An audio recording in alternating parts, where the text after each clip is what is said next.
On this edition of Arts and Minds.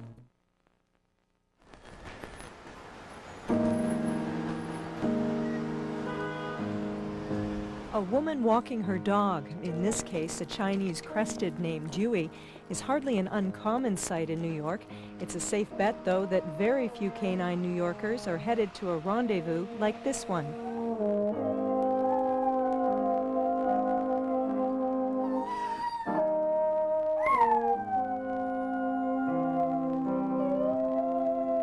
The mastermind behind this trio for piano, trombone, and dog is the pianist KIRK NUROCK. I've always loved vocal music. Vocal music is probably the central part, the one common thread through all of my different styles of music. And of course I include animal music in that.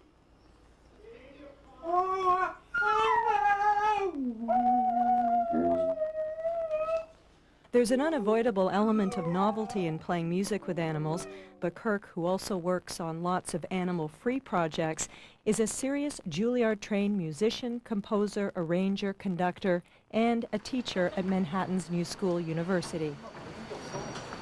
Many years, by the way, after Stravinsky gave us. Copeland goes to. In short, KIRK NUROCK is a hard musician to categorize, and he likes it that way. On a certain level, it's none of my business what other people think of me. You know, that saying, it's for other people to figure out. I don't necessarily have, I don't have designs on any one rubric, any one label. I think it gets in the way more than it helps.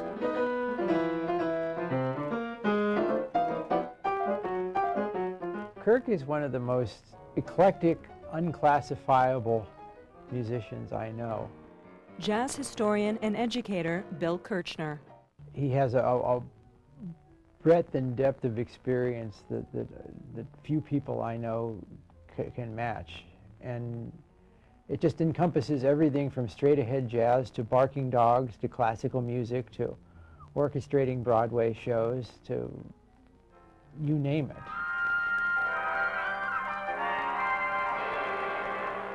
He's an expert musician. Music and arts writer David FINKLE.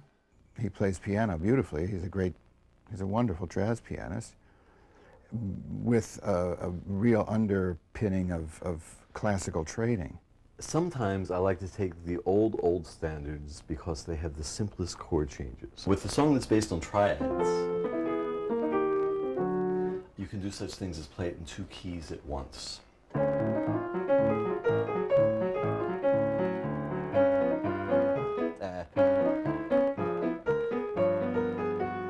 According to my parents, I would climb up onto the piano seat and start finding melodies and stuff as early as the age of 5 or 6.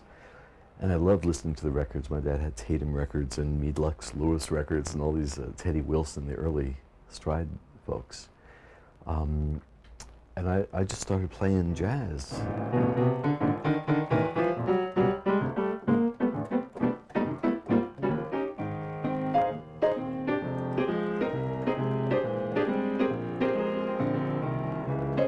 Jazz is my roots. Jazz is what I started with until I was 17 or 18.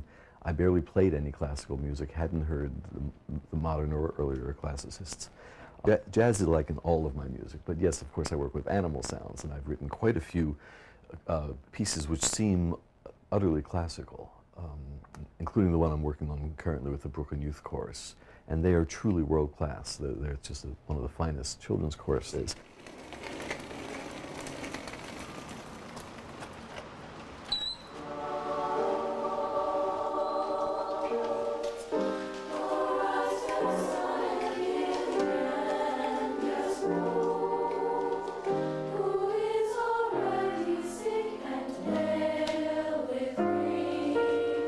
Four or 5 years ago, I was called by DIANNE BERKUN, who was the founder and director of the Brooklyn Youth Chorus. I had been recommended to her as a jazz guy, but who had the technique and interest in writing choral music. At some point before you leave, I have a question, just a musical question I want to ask you. Okay, sure.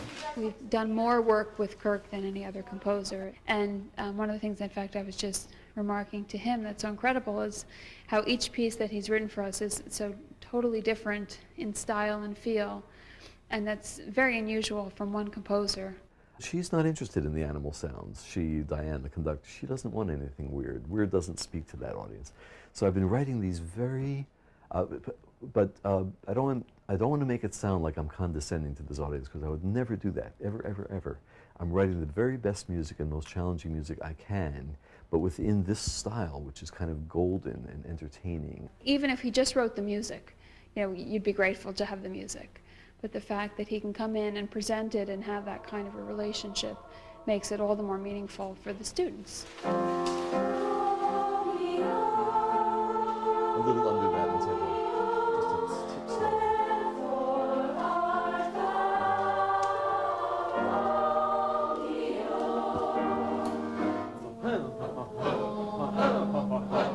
Back in the 1970s, Kirk began experimenting with a much different kind of singing. I began what I called the Natural Sound Workshop in 1971. And the premise of it was that I worked with groups of people who had little or no previous training in music. And we made sounds only of the human voice and body. From the often animal-like noises produced by the Natural Sound Workshop, working with real beasts was the obvious next step.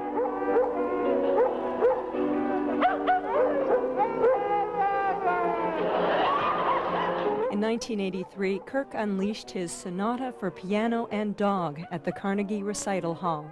I still, to this day, wouldn't go so far as to say that they're musicians, but they're musical. He also led a cross-species event where he took a group of singers around to accompany various inhabitants of the Bronx Zoo. He hears everything as music. And what he's done with animals is kind of marvelous and eye-opening and delightful.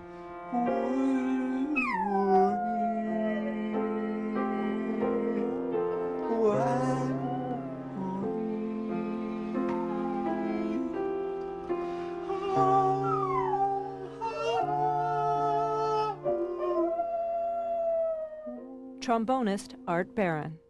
I love the idea. I mean, I always love it when dogs, I'm fascinated, even just by the way the dog moves its head. When he hears music, the way it goes up and the way it enters him, and you can see it enters him differently for different sounds.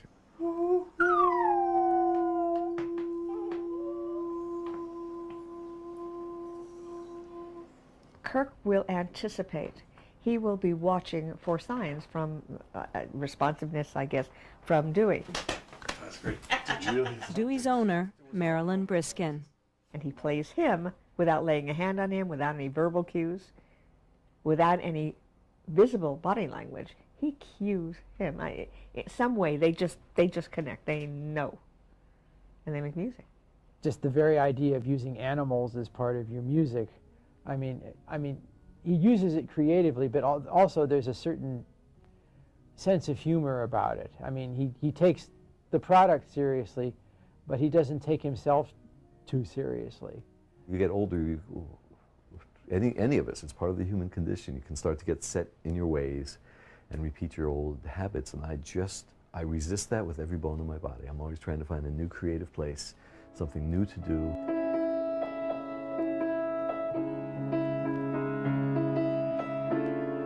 I don't like to hear myself sound as a pianist like I sounded 3 months ago, and I don't like to be writing the piece that I wrote 3 months ago. And of course, that's kind of a lofty ambition, but I don't know that I succeed at it, but that's what I'm shooting for.